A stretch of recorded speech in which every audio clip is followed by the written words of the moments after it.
Në Komisionin për Çështjet Ligjore dhe Administratën Publike u shqyrtua këtë të mërkur projekt ligji për kontrollin shtetëror të transferimeve ndërkombëtare të mallrave ushtarake dhe të artikujve e teknologjive me përdorim të dyfisht. Nis më kjo e Këshillit të Ministrave. Ministri i Mbrojtjes Piro Vengu tha se ky projekt ligj është pjesë e paketës që synon të forcojë kuadrin rregullator të Shqipërisë në fushën e industrisë ushtarake, zinxhirëve të furnizimit dhe kontrollin e transferimeve të mallrave ushtarake me përdorim të dyfisht. Ligji aktual ka funksionuar për afërsisht 7 vite gjysmë, megjithatë mjedisi ndërkombëtar ka ndryshuar ndjeshëm, rritja e teknologjive kibernetike, transferimet jo fizike të teknologjisë, përdorimi i mallrave me përdorim dyfisht për qëllime jo të lishme.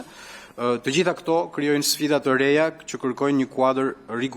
rregullator më të avancuar, më të ndjeshëm ndaj rrezikut dhe veçanërisht mënyrën se si kontrollohen eksportet. Ministri i Mbrojtjes shtoi se ky është projekt ligji i parë që sillet në kuvend dhe që përmbush piketat përfundimtare të kapitullit të 30 për politikën e jashtme, i cili synohet të jetë kapitulli i parë që qeveria përmbyll në kuadër të negociatave me BE-n.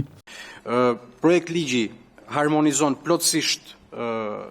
kuadrin rregullator vendas me rregulloren e BE-s 2021-821,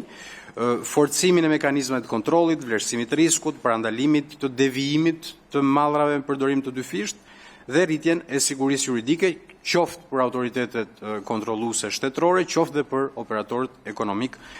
Përfshihen në këtë projekt ligj dhe element të drejtave të njerëzit në procesin e licencimit, vlerësimi i rrezikut përfshin përdorimin e mundshëm për survejim,